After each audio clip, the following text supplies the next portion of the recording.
Good day and welcome back to another DBZ Dokkan Battle video. In this video we're going to be taking a look at stage 4, Looming Terror of the Epic Collections of Battles, and yes, we're going to be taking a look at how you can beat the Android Cell Saga category challenge. Now, full disclaimer, obviously I try my best not to use LRs. I did almost get this done once or twice without an LR, but I honestly felt like it was better to put the LR in because, you know, when a run's taking you like 18,000 attempts, it's really kind of pointless, honestly speaking. Like, it's really pointless doing it over and over and over again. So I kind of just wanted to basically take a look and, you know, give it my best try. I do think this team's not too bad. Nice mix of units that I haven't used in a while and have used, so I think it's still a decent team that people can replicate. And yeah, we'll take it from there.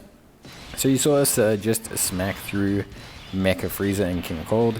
Don't worry about it, they were only immune to stunning and they're really not a big deal in the event. Much like all the other ones, the first fight's never that big a big deal. We then have to choose between two fights. We choose between fight 1, which is either Android 17 and 18, into Android 16, of which Android 17 is immune to sealing, Android 18 is immune to stunning, and Android 16 is immune to both. Or you can take on the Android 19 and 20 units. Android 19 and 20 are immune to sealing.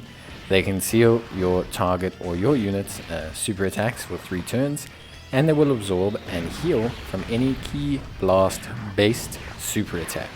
So obviously this is a little bit of a concern, but in general it's not too hard to work around. You need to try and bypass them with a stun. That's usually what I do. Once stunned, they cannot absorb from any key blast based supers, and it makes things a bit easier. The Android 17-16 fight actually isn't so bad either. But honestly speaking, I do kind of just prefer the ease of stunning and then finishing Android 19 and 20. Just feels a lot simpler in process rather than facing multiple enemies who both potentially could super, causing a little bit more issues. Of course, we are completing the Android Cell Saga based challenge. Remember, you don't need to complete the team challenges to get some stones from the event. You can just complete the event itself. You don't really need to complete the challenges for stones. However, you're going to want to do the challenges if you wish to unlock the big time support memories that are part of the event itself. And it's got 2 support memories, one that is for superclass Android Cell Saga units, and one that is for extreme class Android Cell Saga units. So try and keep that in mind next time that you are obviously looking at, taking things on. Now, with that being said, of course, when we are looking at the team build, we went for a pretty interesting one. I went for a Super Saiyans based build that was well covered by the strength Goku and Gohan exchange unit, and I think in general this is just the best kind of method to go about it overall. So I think in general this kind of makes it the best build for me. I do think obviously from a super perspective there's not that many Android Cell Saga leads. If you look at, for example, the Android Cell Saga leads, they're pretty much only the AGL Trunks and the AGL Cell and the Int Cell. So on the Super Saiyans you don't have many options.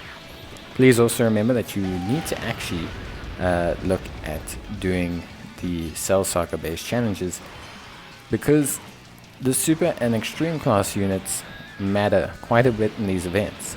Stage 2 and 4 are better faced with superclass enemies, so this stage and the second stage, and the first and third stage are best faced with extreme based enemies.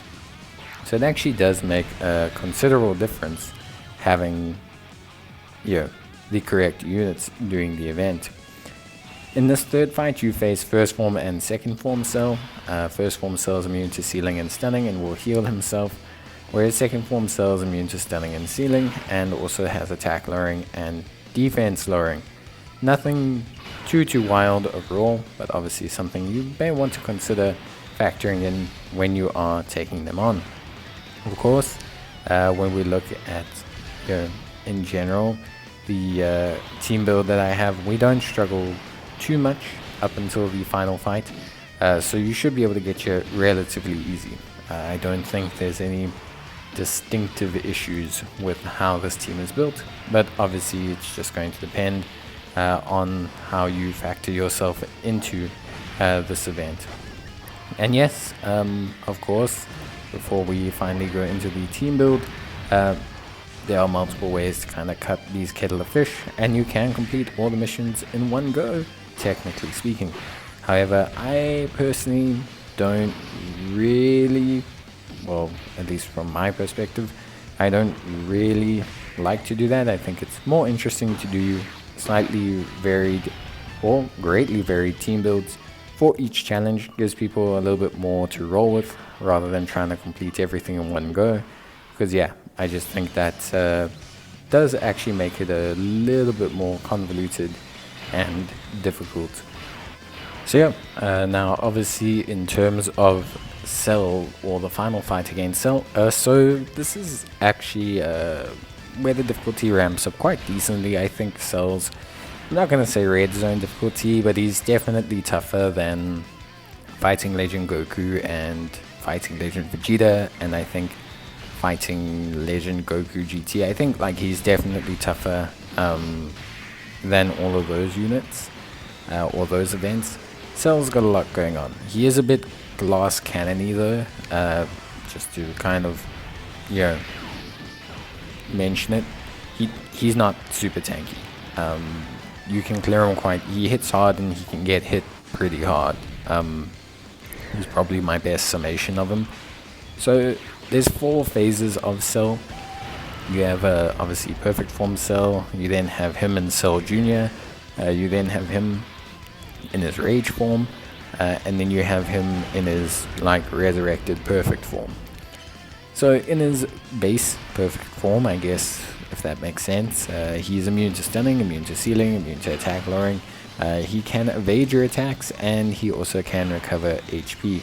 What's also pretty weird or pretty irritating is he can lock switching. This is rather annoying, to be honest with you, but hey, it is what it is.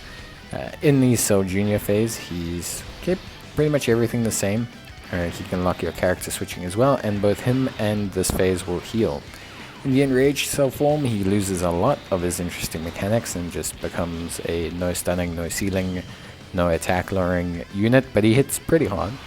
And then in the final phase, the perfect phase, he's immune to stunning, sealing, attack lowering, defense lowering. He can stun you for the rest of battle, which is a very interesting concept.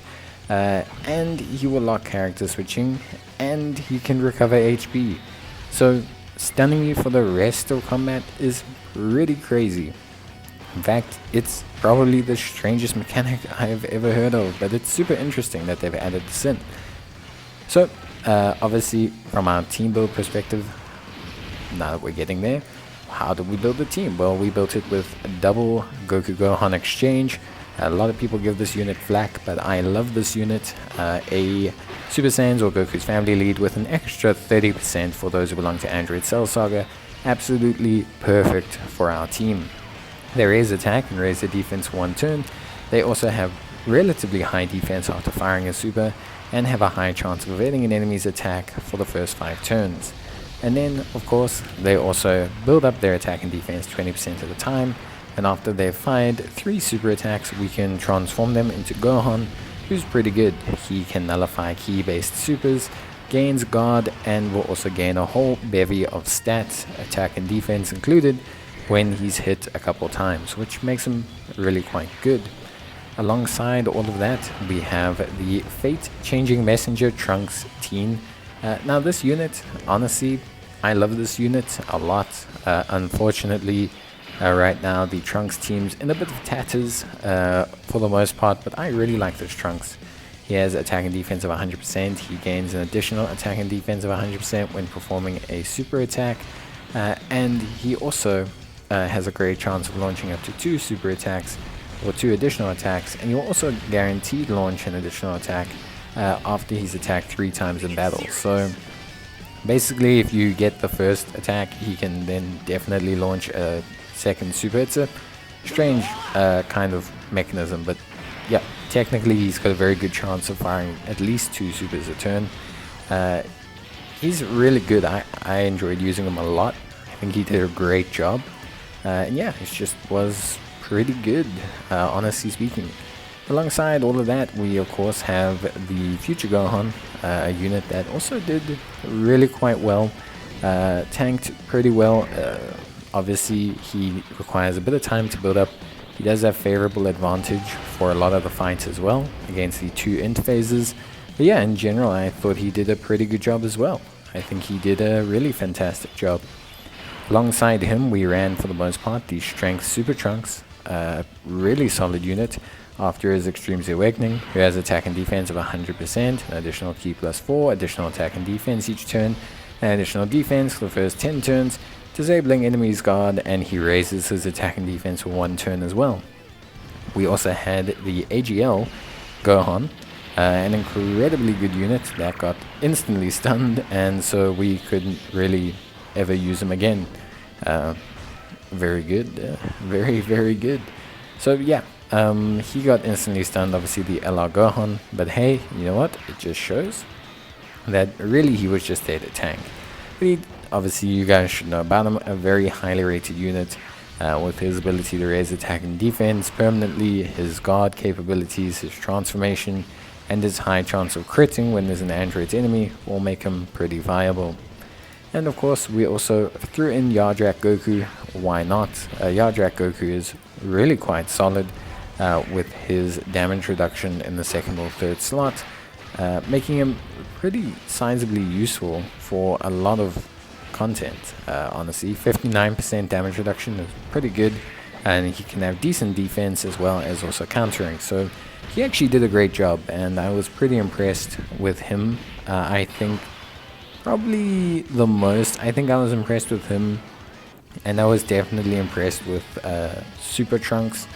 I think Super Trunks surprised me a lot. Not that I thought he was bad in any way, shape, or form, but I did forget how decent his EZA was. Not that it's broken or anything, but I thought it was a pretty decent transformation EZA, and I think in general I actually have quite a lot of respect for it. I think it was actually a very, very solid very solid performance. Obviously, the Strength Gohan, one of the big things about him that makes him so strong is his ability to potentially nullify key supers. When you're facing an enemy that stuns you with every bloody super he does, this is really, really impactful, and obviously helped us a crap ton.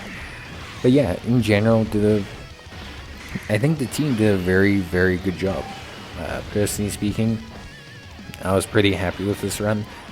I will openly state that I think Stage 4 is considerably harder than, or not harder, I think the missions for Stage 4 are harder than Stage 3.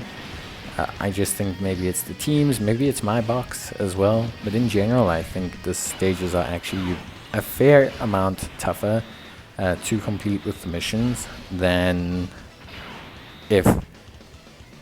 than usual. Honestly speaking, I think it's actually just tougher. I think it is harder to do, and yeah, I think in general it is definitely something that's quite